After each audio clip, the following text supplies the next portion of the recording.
Hi coaches, this is Deb, and I have a quick message for you today. Just some thoughts based upon some things I've been reading in our consistency accountability groups. And I saw somebody comment about working real hard last month and being disappointed they didn't make Success Club and that they felt like they were a used car salesman.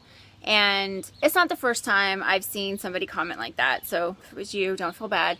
But that kind of bothers me because I don't want anyone to feel like that. That's just icky, and if you feel like you're being icky, that doesn't feel good to you. You're not going to want to keep being a coach if you think that doing icky things is what you have to do to be successful.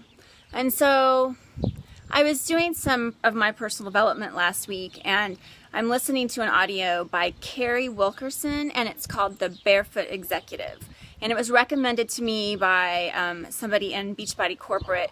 And, you know, so far I just love it. I've been listening to it while I run. But she talked in there, and it's not the first time. It's not a new message. But she had a great little chapter about selling versus serving. And she said when you're building your own business, you need to focus not so much on selling, but on serving. And as servants, that's how we really become successful.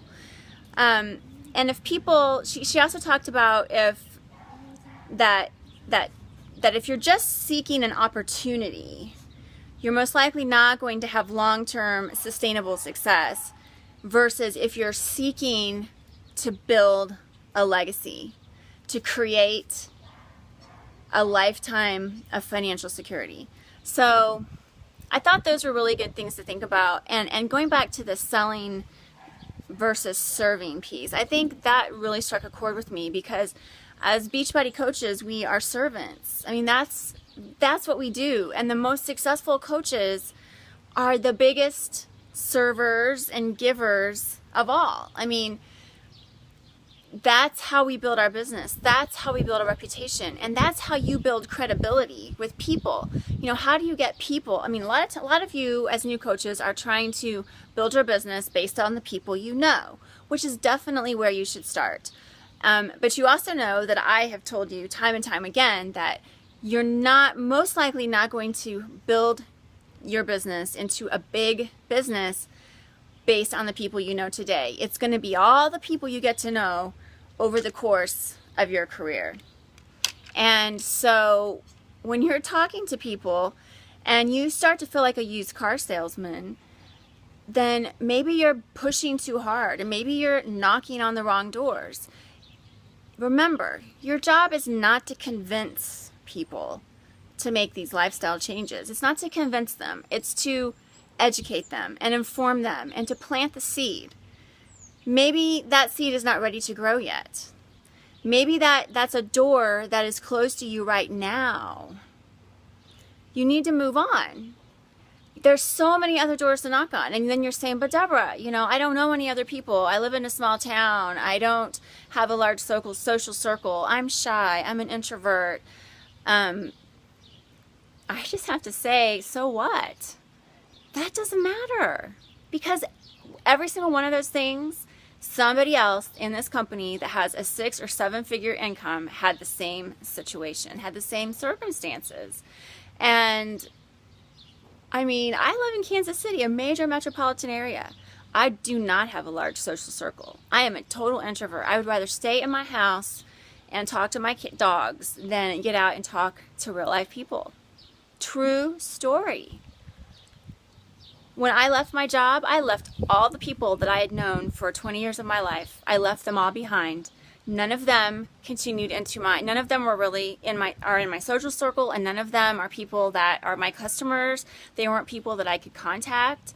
You know, all the connections that they had, all close to me. So I literally built this business just literally from meeting people on Facebook.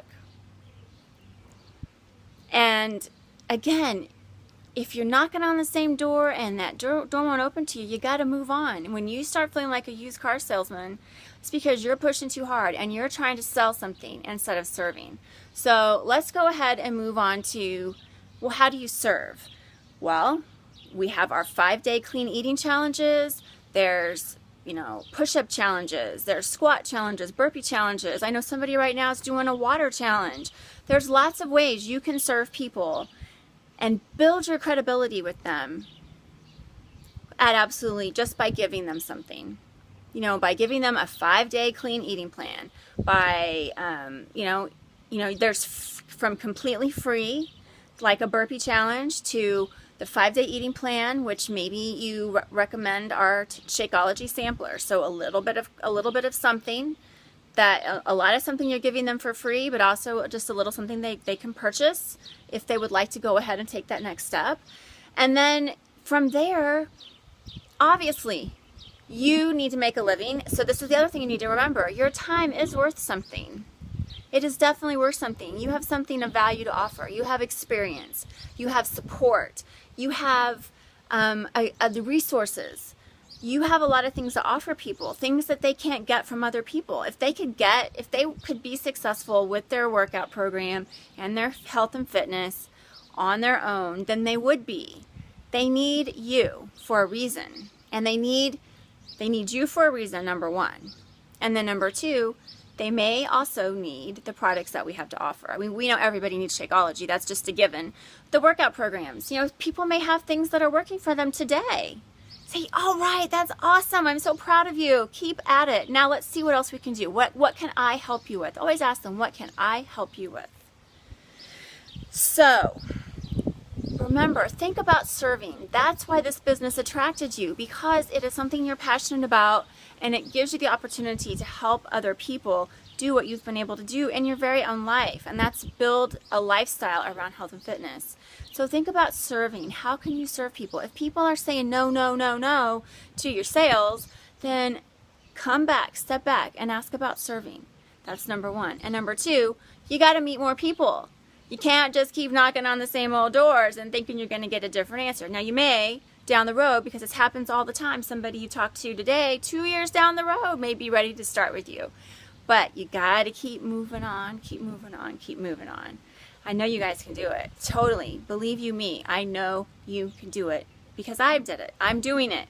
And I know so many other people that are. And I'm no different. I'm not special. None of these other people are more special than you. You are special, and you can do this. Talk to you later.